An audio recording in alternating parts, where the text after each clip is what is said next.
absolutely false. If the project's a really long and involved project, I think that it's important that you have a different project to either decompress from, to have an incubation period, where, if you're having trouble with a certain stage of your project, go work in the backyard, do something easy, get a small victory out of that maybe, and then come back to it maybe with a new perspective and new kind of energy and focus.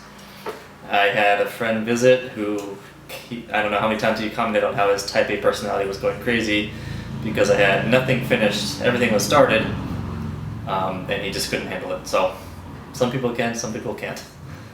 Active and not finished. The yard in general, the grass is still not finished. The back patio is maybe 30% done, 50%. Porch is probably at 80. Side walls to keep the future dog in is maybe at 20%. And the front garden wall, which is finished, I already have plans for rebuilding, so. And that's just on the outside. Right. A nice green lawn to me is clear of weeds, and some people, naturalists or whatever you want to call them, they're all about, letting all sorts of species grow because they each bring a benefit. Clover, which I hate, they bring good nitrogen to the soil. Fine, but I'd rather spray my nitrogen on if it means that my grass is all the same, all incredibly short. At the moment anyways, I embrace having a high maintenance lawn. And I kind of take a little bit of pride in people wondering, why do I do that? Because it is a little bit of a headache sometimes. It is tough. I do have days where I even ask myself, why am I putting myself through this? But a short green lawn of all the same type of species of grass is ideal, and it's the challenge that I've taken on. Oh, that's an interesting question. I would just keep doing what I'm doing, just faster, I guess.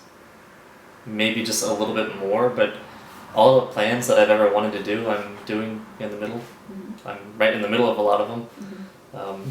The jacuzzi in the future doesn't seem like it's a huge expense, so more money wouldn't really make that much of a difference.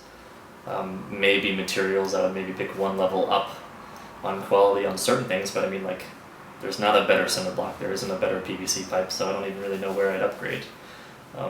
So yeah, I don't know. Right now I'm kind of happy where it's at.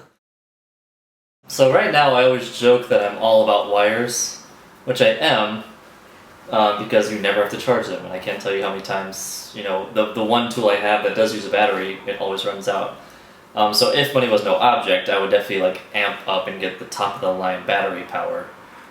With multiple battery chargers and whatnot, that'd be a huge system, but gosh, that would be several $1,000s. Just to replace tools that I already have, it would just be slightly more convenient, which right now doesn't seem like a worthwhile cost, but if I had the money, all of a sudden, I guess I would do that.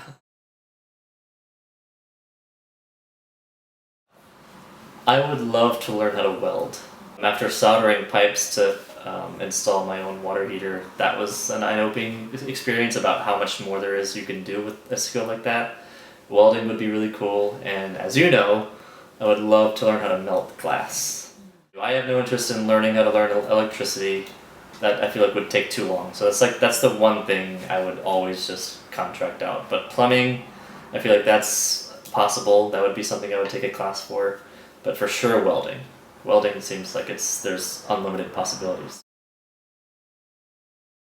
So it's kind of an excuse is what it is, but whenever I'm doing any kind of project and there's a flaw, whether something's not symmetrical or there's an error or just any sort of flaw, in order to get my brain past it, because it's weird how, and maybe I'm no different than anybody else, but I'm not a perfectionist, but I pretend to be. So if something is not right, I try to say, take a deep breath.